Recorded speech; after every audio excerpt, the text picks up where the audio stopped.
I'm 81 years old, and what I'm about to share with you is the most important thing that ever happened to me. More important than my career, more important than my wedding day, more important than the birth of my children. And I say that knowing how that sounds. But when God speaks directly into your life, everything else becomes background noise. If you've ever wondered whether God is real, whether He listens, whether He cares about you specifically, stay right here. Because I spent 60 years wondering the same thing. And what happened next, I still can't fully explain, but I'll try. My mother was a woman of deep faith. She prayed every morning before anyone else was awake. She'd sit at the kitchen table with her Bible and talk to God like He was sitting right across from her. I'd watch her sometimes from the hallway when I was a boy, maybe 7 or 8 years old, and I remember thinking, who is she talking to? Just my mother whispering to an empty chair. My father was the opposite. Good man, hard worker, honest as the day is long, but he believed in what he could see and touch. He'd say, Clarence, God helps those who help themselves. That was his religion. Work hard, solve your own problems. Don't sit around waiting for someone to rescue you. He wasn't bitter about it. He just didn't see the point. I took after my father. His way made sense to me. You could measure it, you work hard, things get better. Simple. No mystery involved. I married Evelyn in 1967. She was like my mother in that way, a woman who believed without needing proof. She'd pray before meals, pray before bed, pray when things were hard, and pray when things were good. And I'd bow my head out of respect for her, but I wasn't really there. Not in my heart. I was just being polite, going through the motions. And for a long time, that worked fine. We built a solid life. I worked in construction management, started as a foreman, and eventually ran my own crew.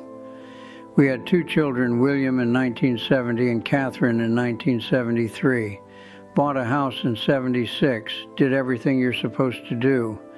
And through all of it, Evelyn would say, God is blessing us, Clarence. And I'd think to myself, no, we're blessing ourselves. Our hands built this. I didn't have a problem with God. I wasn't angry at Him. I wasn't one of those men who shakes his fist at the sky. I just didn't think He had anything to do with my daily life. My hands built things. My decisions shaped our future. I was the author of my own story. That's what I believed for 6 straight decades. Then the year 2005 happened. Evelyn was diagnosed with lymphoma in March of that year. She was 59. I was 61. The doctor sat us down in a small office with fluorescent lights that buzzed too loud, and he used words I'd never heard before and never wanted to hear again. Stages, treatment options, survival rates. All I could hear was ringing in my ears, and all I could see was Evelyn squeezing my hand so hard her knuckles went white. I did what I always did. I took charge, found the best oncologist in the state, drove her 2 hours each way for second opinions, researched every treatment available, organized her medication schedule, her appointment calendar, her nutrition. I was going to fix this the way I'd fixed everything else in my life, with effort, with determination, with sheer will. The chemotherapy started in April, and I watched the strongest woman I've ever known begin to fade right in front of me. Her hair came out in clumps on the pillow. She lost 30 pounds in 2 months. She was so weak some mornings she couldn't walk to the bathroom without me holding her up. There were days she couldn't keep water down, days she just stared at the ceiling because she didn't have the energy to do anything else. And through all of it, she prayed. She'd lie in that bed, barely able to keep her eyes open, skin like paper, and she'd whisper prayers I could barely hear. I'd sit beside her thinking, how can you still believe? How can you talk to someone who's letting this happen to you? One night in late July, after a particularly bad round of treatment, her oncologist pulled me aside in the hallway. He put his hand on my shoulder and he said the words no husband should ever have to hear. He said the cancer wasn't responding the way they'd hoped. He said the next few weeks would tell us a lot. He said we should prepare ourselves. That's what he said. Prepare ourselves, like you can prepare for losing the person you've built your whole life around. I drove home that night alone. Evelyn was staying at the hospital for observation. The house was dark and empty. The kids had gone back to their own homes after visiting that evening. And I sat down at the kitchen table, the same table where my mother used to pray 45 years earlier, and something broke inside me. I'm not a man who cries. I can count on one hand the number of times I've cried in my adult life. My father never cried. I thought that's just how men were supposed to be. But that night, I wept. I wept like a child, because for the first time in 61 years, I had a problem I couldn't fix. My hands couldn't build my wife a new body. My determination couldn't will away cancer cells. All the control I thought I had, all the self-reliance my father taught me, it was useless, completely useless. And then I did something I had never done before in my entire life. I got on my knees, right there on the kitchen floor, in the dark, with tears running down my face, and I said, God, if you're real, if you've been there this whole time like Evelyn believes, like my mother believed, I need you to show me. I can't do this alone. I've been doing everything alone my whole life, and I can't do this one. Please, give me a sign. Anything. Just let me know you're there. Just let me know everything's going to be all right. I knelt there for maybe 20 minutes. Nothing happened. No voice from heaven. No light through the window. No feeling of peace washing over me. Just a 61-year-old man on a cold kitchen floor talking to the dark.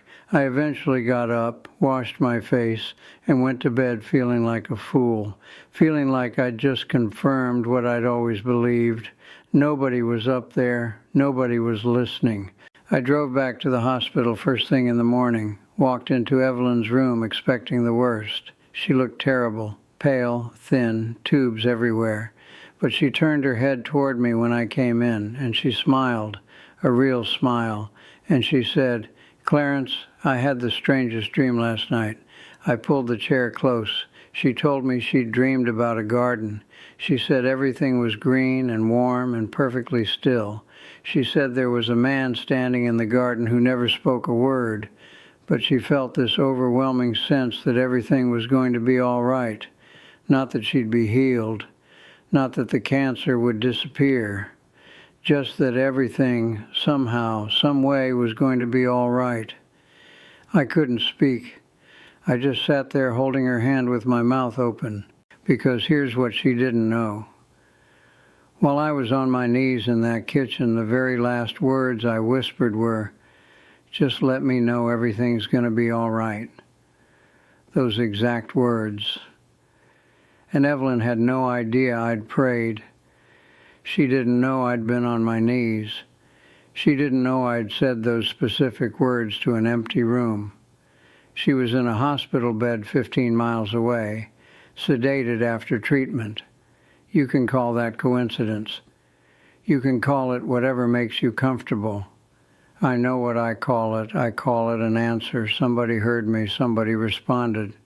And they did it through the one person in my life who'd been telling me the truth for almost 40 years. Evelyn started a new treatment protocol the following week. Different approach, different combination of medications. By October, the tumors were shrinking. By the following spring, she was in remission. She's been cancer-free for 20 years now. She's 79 years old, and she still prays every single morning at that same kitchen table. But I need you to understand something. The sign wasn't the healing.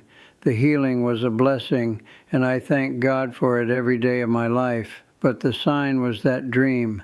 The sign was God telling me through my wife, through the person I should have been listening to all along. I heard you. I've always been here. You just never asked. That night on the kitchen floor changed everything about how I live. Not overnight. I didn't suddenly become a different person. But I started paying attention. and once you start paying attention, you notice things you've been walking past your entire life. The phone call from an old friend on the exact day I needed to hear a kind voice. A stranger at the grocery store who said something so specific to what I was struggling with that I stopped in the aisle and just stood there. Small things, quiet things, the kind of things my father would have called luck and my mother would have called grace. I know now my mother was right. Here's what 20 years of paying attention has taught me. God doesn't usually show up the way we expect. We want thunder and lightning. We want a booming voice from the clouds. We want proof that would hold up in a courtroom. But that's not how it works, at least not in my experience. He showed up in a sick woman's dream. He showed up in a doctor who decided to try one more thing. He showed up in the strength Evelyn found on days when she had no strength left, quietly, gently, in ways I would have missed entirely if I hadn't been on my knees the night before. And here's what haunts me. I wasted 60 years trying to do everything by myself, 60 years of white-knuckling through life, believing that asking for help, especially from God, meant I was weak. My father taught me that, and I love my father, but he was wrong about that one thing. Asking wasn't weakness. It was the bravest thing I've ever done. Kneeling on that kitchen floor, admitting I was powerless, that took more courage than 60 years of pretending I had everything under control. If you're watching this right now and you're where I was, carrying something heavier than you can hold, trying to control what you can't control, too proud or too skeptical or too stubborn to look up and ask, I understand, I was you. For 60 years, I was exactly you. I'm not here to push anything on you. I'm not a preacher. I'm a retired construction manager from Ohio who didn't believe in much of anything until the night his wife's life hung in the balance and he ran out of ways to save her. But I'm asking you to try, get quiet, be honest, and ask. You don't need a church building. You don't need the right words. You don't need to have your life figured out first. You just need to be willing to admit you can't do it alone. I'm 81 now. Evelyn and I celebrated 58 years this past June. Our grandchildren come over every Sunday for dinner. And every morning I sit beside Evelyn at that kitchen table and I pray, out loud, like my mother used to, like he's sitting right across from me, because I believe he is. My one regret is the 60 years I spent not listening, 60 years of answered prayers I probably missed because I wasn't looking, 60 years of trying to be my own God, when the real one was right there, patient as anything, waiting for me to stop being so proud. Don't wait 60 years. Whatever you're carrying tonight, whatever problem you think you need to solve by yourself, you don't. Ask. Just ask. You might be surprised who answers. If this story touched something in you, share it with someone who's going through a hard time. Leave a comment. Tell me your story. I want to hear it. And subscribe because I've got more to share and I'm not sure how many of these I've got left in me. Life is short, but God is patient, even with stubborn old men like me.